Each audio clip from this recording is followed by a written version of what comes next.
Assalamu alaikum, fam. Hope you're doing well. So one of the questions was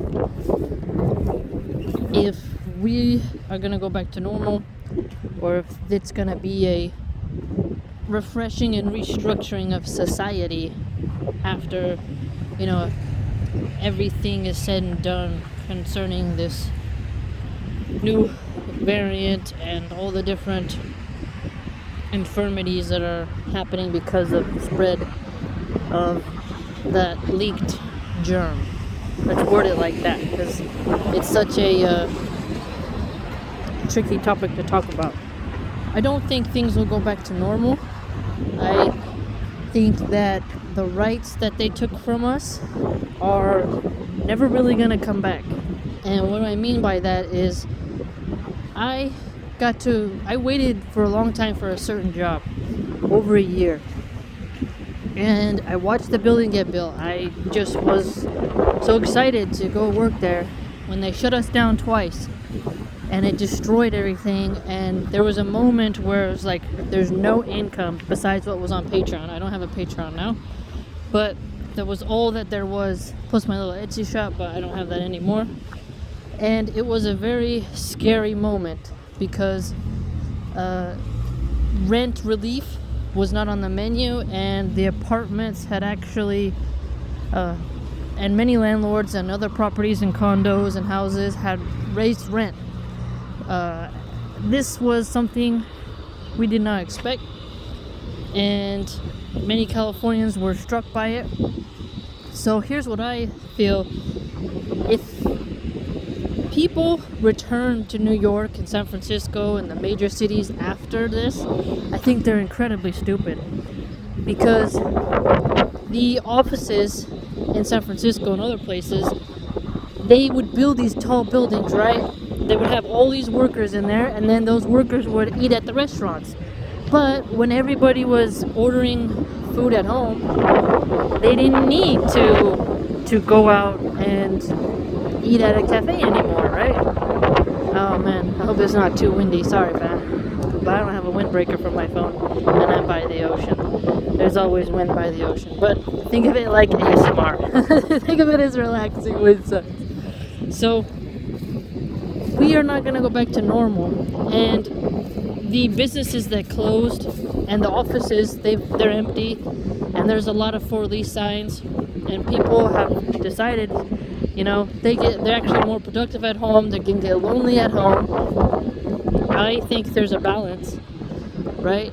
But I don't think we're ever gonna go back to normal. No, just people. We're not gonna go back to normal just because we don't have to wear face masks. No, the fact that a university can forcibly inject you with a chemical substance against your will and say, we will not let you take classes if you do not inject this, and you cannot sue the university if you get some medical problem because of that, right?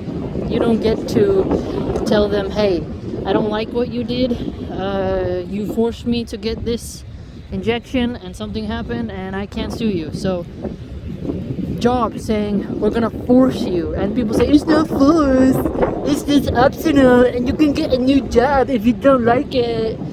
If someone needs that job and they have a family to support, and you have a needle in your hand, right, like some evil doctor twisting his mustache and says, let me inject you, right? That is force.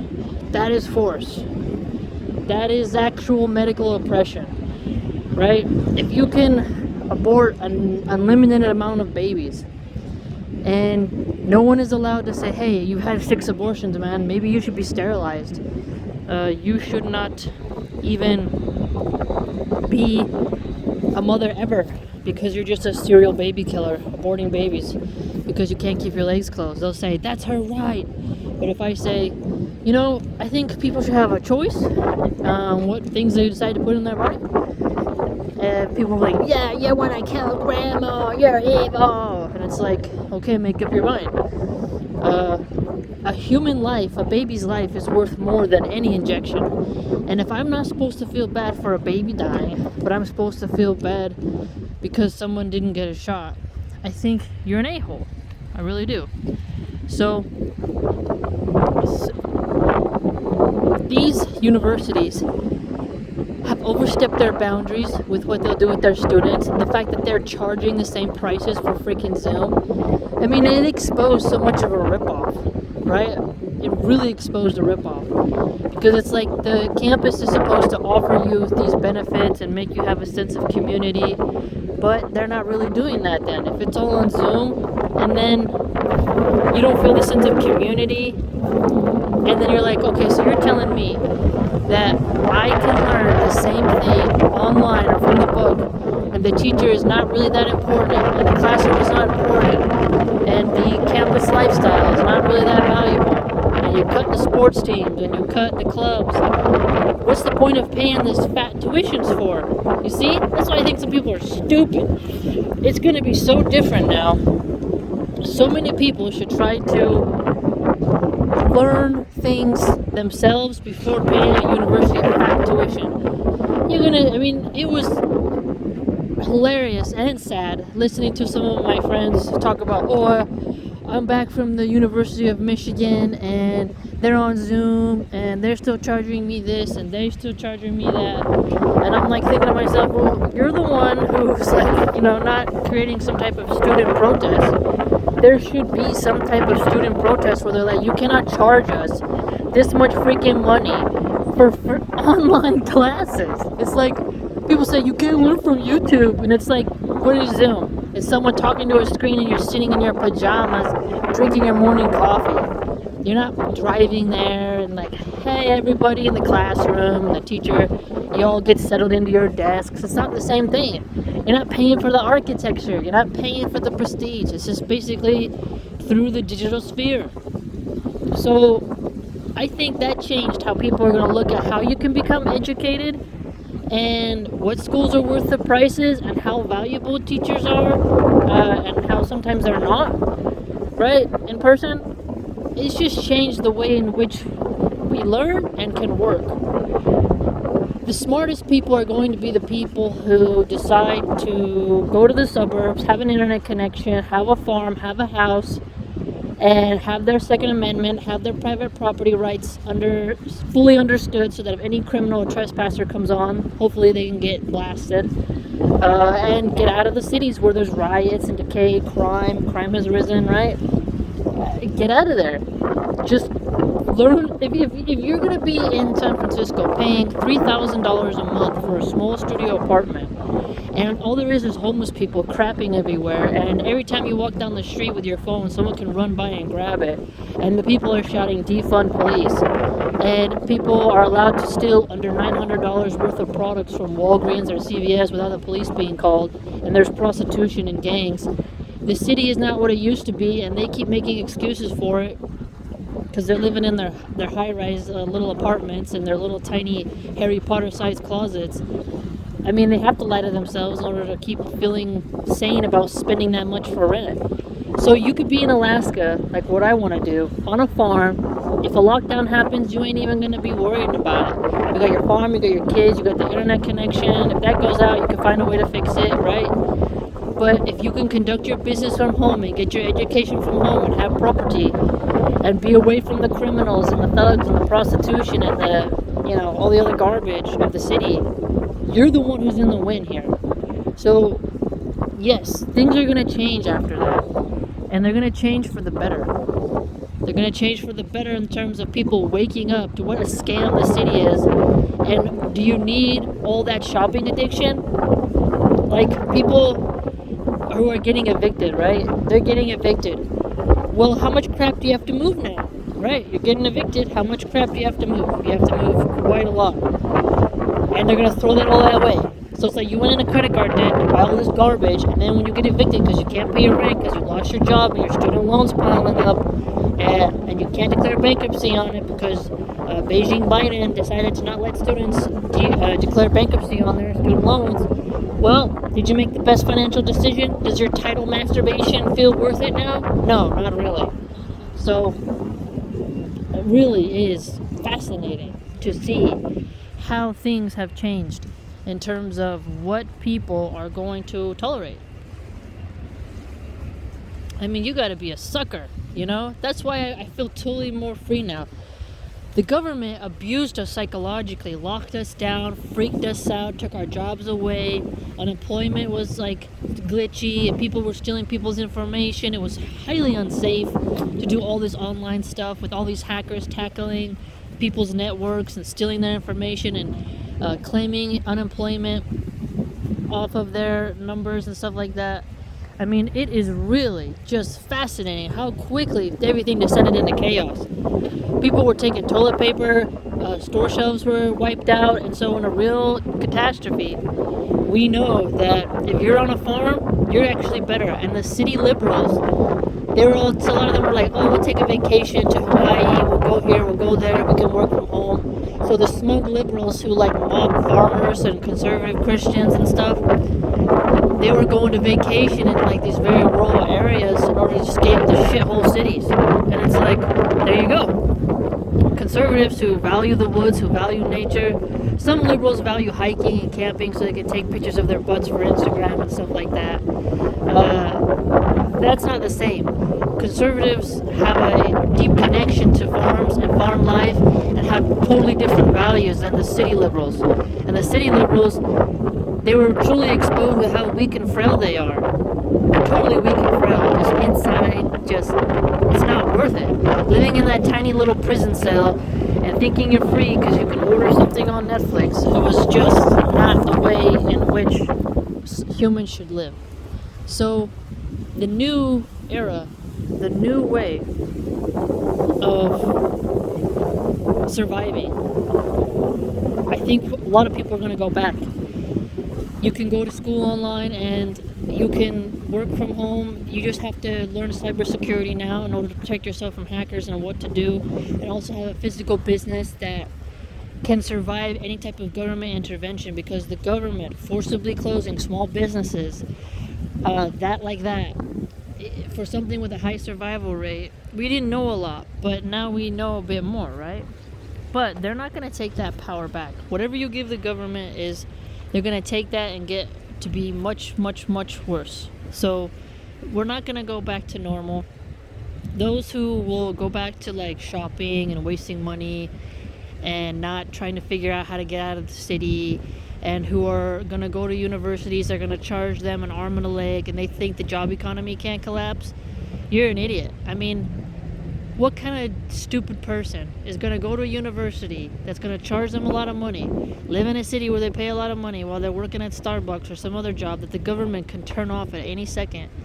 And inflation has happened because of the high unemployment payments, which is lowering the value of the purchasing power of our currency and lowering the value of your savings of 401k. So it's like soft, lazy communism where people are staying home now. And now there's a job crisis where it's like there's jobs but now people don't want to work because they're making more on unemployment. It's really strange how the economists and the politicians have totally screwed up the job market and the hospitality industry. People, I know people had 3 jobs, man. They lost all 3 jobs, and then so many places closed. And the government was so slow in their build-up. And again, so much paperwork. So much freaking paperwork to decide, hey, we're going to give you help. We're going to do this for you. The government was just terrible. I mean, I thought we were in this together. Like when we first had the lockdowns, I felt like, we're all in this together as Californians. There's going to be a plan. Our governor, he's going to help us. He's going to do this. No way, man. He was at the French Laundry restaurant, and he was out, no mask, still going to gatherings while we're locked inside, totally terrified. And the French Laundry is a very expensive restaurant, right? And Gavin Newsom, he owns the restaurant called The Bungalow. And that is a very fancy restaurant that I've actually been to. It's pretty good food. It's probably slow now. But he knows that if he closes so many restaurants, that it's going to decimate the immigrant populations and the small businesses, right? So they didn't really have a plan for them. And so many places closed. And the undocumented immigrants were completely left unaided. And this is the thing I hate about liberals, is because they say, we love immigrants, we love immigrants. But then when it came to the really serious issue of, wait a minute, if we have too many illegal immigrants, undocumented immigrants, how are we going to give our tax dollars to them, and then if we do, that's going to incentivize more people to come, and you can make your whole state go bankrupt. And other states that contribute to the federal government's budget should not have to pay for California's open border policy.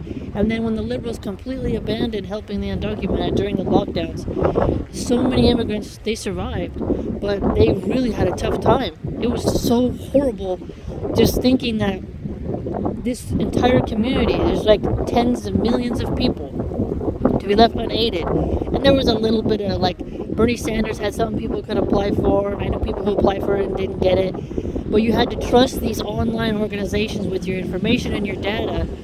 And that was even more scary, and it just was a terrible plan. I mean, Gavin Newsom, he was a giant failure, and Facebook would censor you if you would complain about anything that the California leadership was doing.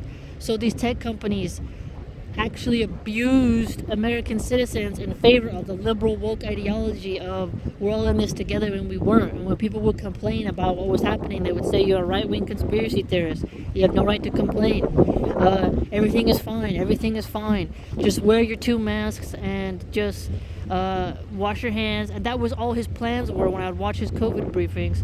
It was quite depressing. It was quite sad. So I don't think we're going to go back to normal, and those who do think we're going to go back to normal have not paid attention.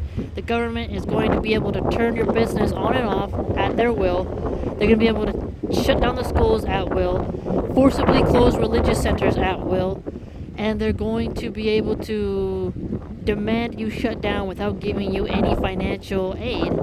And you better have a plan, and the government will say, hey, you don't have to pay your rent, but you do have to pay back rent. So landlords are going to have a very difficult time of maintaining their properties and paying their employees who do maintain the properties and work for them, while knowing that the government can just allow people to squat inside their properties without compensating the landlords better. I mean, it hurts the landlords, it hurts the tenants, it hurts everyone.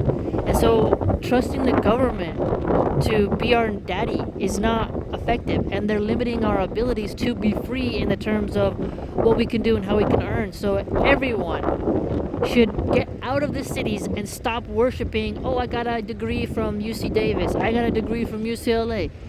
Who gives a crap? You should have a house and you should live in the farms, and you'll be much better, because the next round of a plague, they're going to do the same thing except even tighter. Because now they've seen what they can do to you, they're going to do it even more. And no matter how social media made it sound cute, like, oh, it's so cute, we're so cute, everybody show your cute pictures. The reality was kids, the statistics of kids who were molested because of lockdowns. How many people had mental health crises? And I remember sharing the data of the mental health crises in the beginning. And so many liberals were mocking me as a conspiracy theorist, a Trump supporter. They were mocking, and it was, even if I had UNICEF, I'm like, yeah, but look all this data. They're like, you're an idiot, you're this, you're that. Meanwhile, a couple months later, they admitted, yeah, actually, it was very bad what happened to the children, and so a lot of people are struggling, and Big Pharma made tons of cash on giving people pills, and the alcohol industry made a bunch of money, and being inside tiny buildings, isolated from people, is not the best in terms of when you're totally freaked out and think it's going to be a zombie apocalypse. So, the smart people who learn from this pandemic, you will find a way to have your business safe from government intervention as best you can. You will not allow yourself to go into extreme amounts of debt. You will get into a farm, be self-sustaining, and you will be able to educate your children outside of the government plantation. That is the future, because it's only going to get worse, and it's only going to get more psychotic, and the next round is going to be even more insane. CNN and all these mainstream news outlets totally milked it. Project Veritas exposed how they constantly wanted to push fear of the plague, because of they were getting payouts from different companies and stuff. So we cannot trust our media, and we cannot trust social media, and we have to be self-sustaining and self-reliant and let the liberals rot in the city. But they'll be the zombies who will, when everything crashes, they'll come out to the farmlands and try to take over, and that's when your Second Amendment and your property rights and your community will matter against the city dwellers who will come like zombies in order to take over the farms and the food and the territories of the religious farmers. That's something that people laugh at, but you can totally see how that's a possibility.